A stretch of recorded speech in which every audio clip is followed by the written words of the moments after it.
Professor, you have been studying Greece and its history for a very long time now, long before it became fashionable because of the current crisis. Did you see any of this coming? Not at all. Not at all, no. And one stage after another I find surprises me.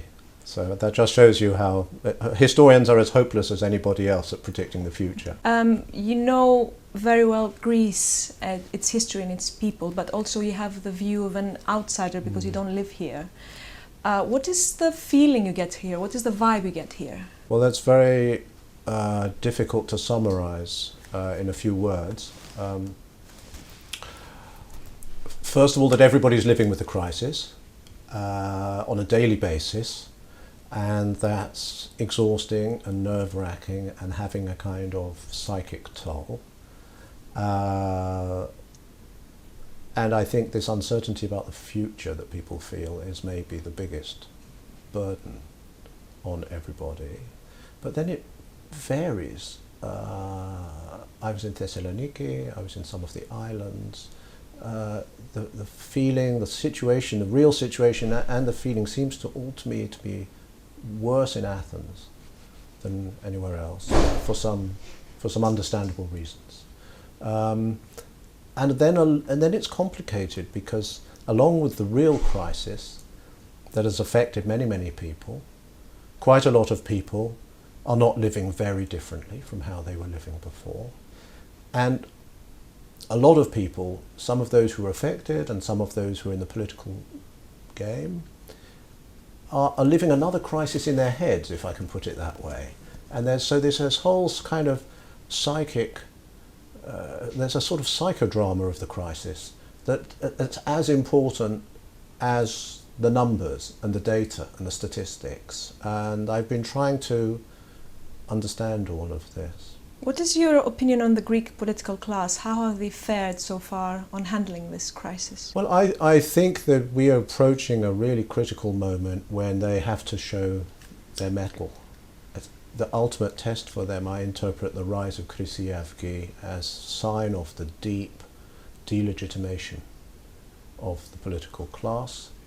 I am actually in favour of what those in government did in general terms, which was to go along with the attempt to do what the Troika said, even though I think that a lot of what the Troika said was misguided, and even though I think that a lot of the ways the successive governments handled this was wrong. They took the easy measures, not the difficult measures. Nevertheless, generally, I supported the governments of the past and I support the government now because my own personal view is it's better for Greece to stay in the euro than to go out of it, and this is what you have to do if you want to stay in the euro.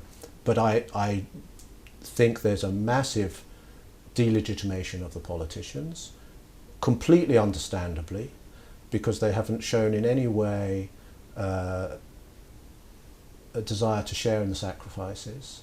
And on the other hand, the opposition has just played opposition and has not shown a sense of what's really at stake for the democratic future of the country. And so I'm not optimistic that they will recognise this or that they will understand what's at stake for them. But if you look at how quickly PASOK disintegrated, and you ended up with a very fluid situation on the left, and you ask yourself, well, what would happen if this government fell and there was some disintegration on the right? I think it's not difficult to construct quite alarming scenarios for yourself that make it imperative for all the political forces to work together in a way they just haven't done before. Everybody's played opposition when they're in opposition. Everybody's done a U-turn for good reasons when they got into government, and then somebody else comes along and plays opposition again. So I think this will be the test now. Can they rise to this? Can they lead? Can they regain legitimacy? Can they explain to people that they understand the anger against them, that they could do something real? There are many things they could have done. They could do, and symbolically too, that they haven't done yet. You have mentioned that democracy itself is at stake in Greece. Do you still think so? Well, as I say, I think we used to pride, I say ourselves, Greece used to pride itself on having constructed a stable two-party parliamentary democracy after 1974. And I think that that was an achievement that we should try to preserve. And it can be preserved. But it can't be preserved if the memorandum becomes the test through which some parties try to gain power and other parties lose power. If that happens, then the whole centre will disintegrate. As part of it has disintegrated, more of it will disintegrate, because more and more people will ask themselves why they should vote for these parties. So I think that the tremendous fruits of the last 30 years are in danger. You have mentioned in some of your other interviews that you were surprised by the rise of the extreme right in Greece. Why is that? I never imagined that a country that went through the Nazi occupation, where the Nazi movement had actually been tiny during the occupation. The Greek National Socialist Party was minuscule. There would be a Nazi party getting these kinds of percentages.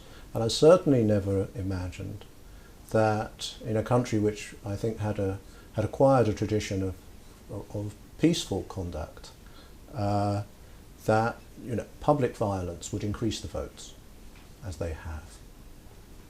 How wrong I was. You have written before that the constant in modern Greek history is the extraordinary degree of foreign interference in its domestic life, and that the return to democracy after 1974 was an effort to gain its autonomy. Yes. Could it be that we are actually returning to our old habits?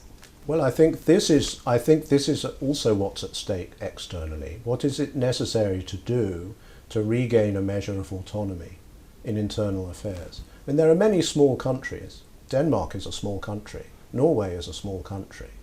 They are not all subject in the way that Greece is currently subject to massive pressure from foreign powers telling people what to do. To a certain extent, you create the situation.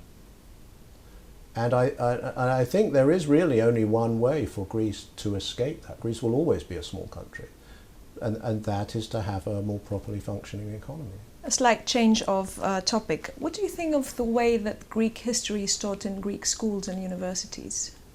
Been a huge change in the last 30 years, especially in the universities. The whole centre of gravity for the study of Greek history shifted, and this was a very positive thing in my view. From abroad, from people who'd fled the junta to go to Paris or to London or to Oxford or to New York, back into Greece, back into Greek universities. I would say not only in the established universities, but maybe especially in some of the small universities, newer universities, Crete, Volos, Kirkia, have superb history departments. And 2 generations now of really fine historians producing excellent work, very high quality. Now, the question is how much of that filters down into the way history is taught in schools. And I think the answer is not as much as it should, not as much as it could. And the history that's taught there remains much more traditional. And we could have a long discussion about why that is. That's perhaps one of the many things that one might hope would change in the future, that schools will be freed up and brought into closer contact with what the universities are teaching. But I would emphasize the positive here, that the area that I know best, that's my profession, there is no comparison between the quality of the intellectual and cultural production now and 30 years ago or 50 years ago. Young Greek historians are as good as any in the world. They have incredible languages, incredible knowledge of what other historians are doing.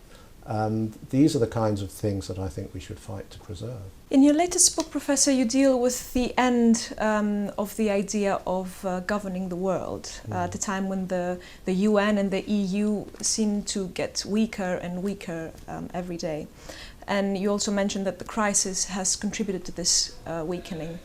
Could it be that maybe it is not the end of the idea of governing the world, but maybe the end of Western hegemony over international institutions? Well, for sure you're right that it's the end of Western hegemony. And that's not a bad thing, because Western hegemony was very largely American hegemony for a long period.